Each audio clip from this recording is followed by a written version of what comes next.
It's getting harder and harder to ignore the growing divide in American politics. You feel it, I feel it, it's in the air. Social media amplifies every disagreement. News outlets frame every story as a battle. And even normal conversations can sometimes feel like walking through a minefield. I recently watched a video that cut right through all that noise. It wasn't just another political rant. It was a sobering, even chilling, look at the current state of America. And it asked the one question that Espan whispered for years. Is America heading toward another civil war? Now, when we hear civil war, our minds jump to the 1860s armies in uniform, clear battle lines, cannons and muskets. But the video made it clear that's not what analysts are worried about. They explored what a modern civil war could look like, and honestly, that vision is even scarier. Before getting into the what-ifs, the video broke down the anatomy of this divide, and it goes so much deeper than just Democrats versus Republicans. It starts with something called ideological sorting. A generation or two ago, political parties were more mixed. You had conservative Democrats and liberal Republicans. There was overlap. Today, that common ground has almost vanished. People are sorting themselves into like-minded bubbles, both online and in real life. Where you live, the news you watch, even the stores you shop at can signal which side you're on. And once you're in that bubble, the other side starts to look not just wrong, but totally alien.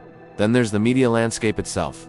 We no longer have one shared narrative. We have fragmented realities. With thousands of media outlets and algorithm-driven feeds, people are living in parallel worlds built on completely different sets of facts. What's seen as undeniable truth in one echo chamber is dismissed as fake news in another. When we can't even agree on basic reality, how can we possibly find common ground? The video also highlighted identity politics. In the past, our biggest fights were often about economics or foreign policy. Today, the fiercest battles are rooted in identity, race, religion, gender, and culture.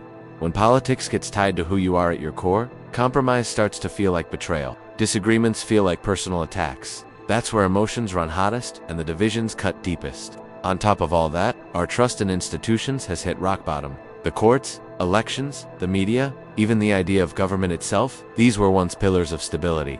Now, a huge chunk of the population sees them as corrupt, rigged, or broken. And when people stop believing the rules are fair, they stop playing by them. That's where the really uncomfortable question comes in. If the foundation is this cracked, what happens next? The video laid out a few possible futures. Not a full-blown 1860s war, but a modern conflict with blurry lines and unpredictable chaos. One possibility is what experts call low-intensity conflict. This would look like sporadic political violence, extremist attacks, and constant civil unrest. Not one big war, but a simmering nationwide state of instability.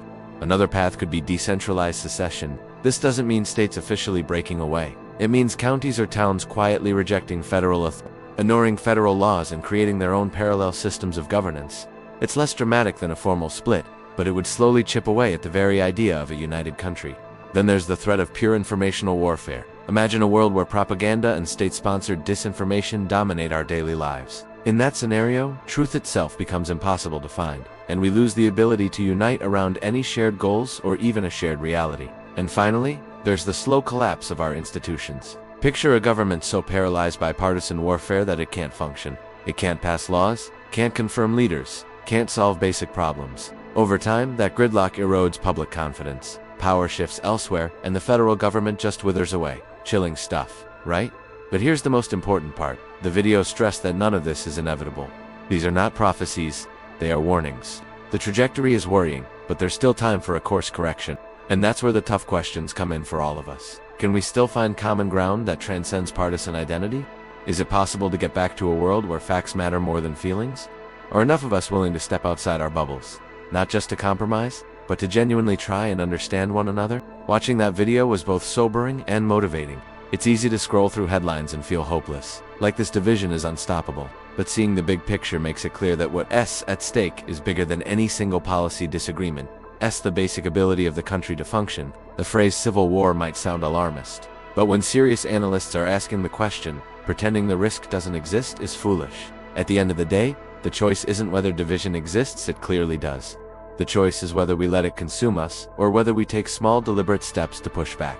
Whether that means listening more closely, resisting the daily outrage machine, or just remembering that behind every political label is a human being. It's those small actions that could actually make a difference. So I'll leave you with this. What do you think? Is this civil war talk just fear-mongering, or is it a necessary warning sign we need to take seriously? Share your thoughts down in the comments. I'd really love to hear your perspective. And if you found this conversation thought-provoking, please consider liking and subscribing. Because whether we realize it or not, what happens next depends on all of us.